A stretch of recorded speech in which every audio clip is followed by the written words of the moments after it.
Magandang araw sa inyo mga ka-vloggy. Ito tayo sa Manila Bay, sa Dolomite na tinatawag.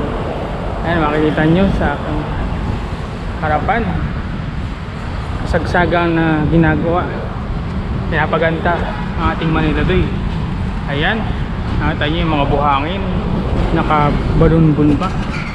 Talaga naman pong nagkukumahog ang ating gobyerno para pagandahin ang ating Manila Bay. Ayan,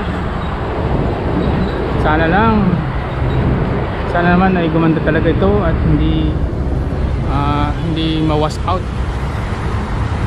Pero sa tingin ko hindi na wash out, ma-wash out to kasi dumaan na yung ilang bagyo pero hindi na wash out. Nawala sa forma pero hindi naman nawala yung buhangin. Ayan, nakita nyo talagang wala yung mga tao. Siguro nagbe-break time dahil ano na, alas 3 na ng hapon. Ayan, talaga naman. Nakita nyo dyan yung isang bangkong malaki. Ayun o, punong-puno ng buhangin. Ayan.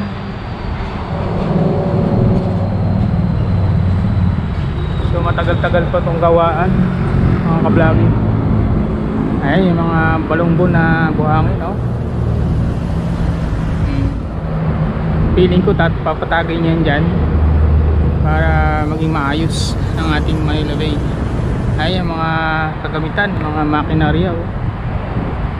Ang tawag dyan, loader. Ito yung truck, ito yung grader, bako. Ayan yung mga ka-vlogging.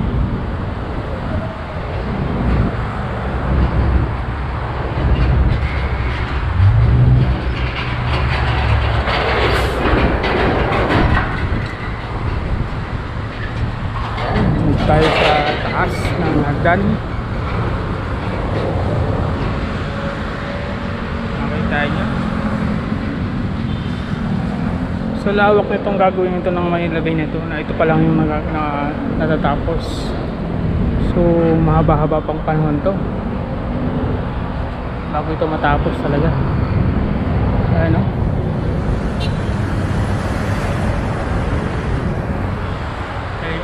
feeling ko mga taon pa to bago matapos. Marami pang buhangin itong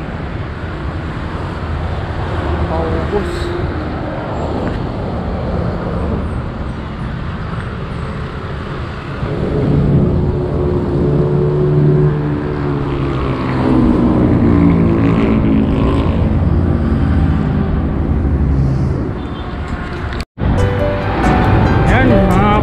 Ito yung Rojas Boulevard ng Kabaan. Ayan, talaga na pang pambibilis ng mga sasakyan, no?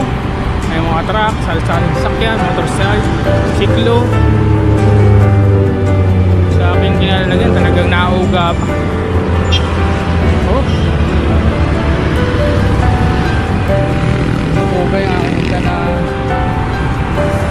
footbridge na tinutungtungan, nauga pag ninadaan ng sasakyan.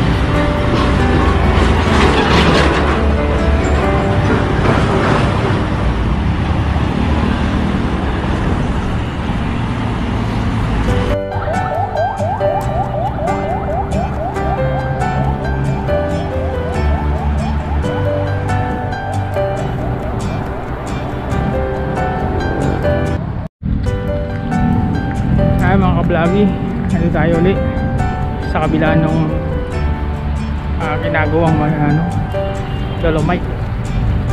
Tayo pumunta para makita. Ayan yung mga buha-buhangin.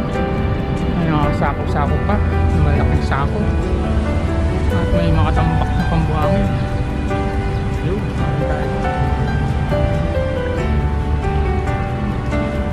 ito yung malaking bangka, bangka ba tawag dyan? Ayan o, ang dami punong-puno ng buhangin, no? Tapos may maliliit. Ganda na ng Manila Bay eh. Ganda naman, nakakainggan yung tingnan.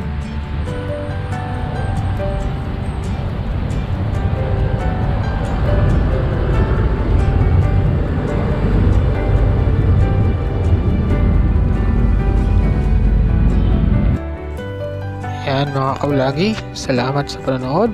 God bless. Bye.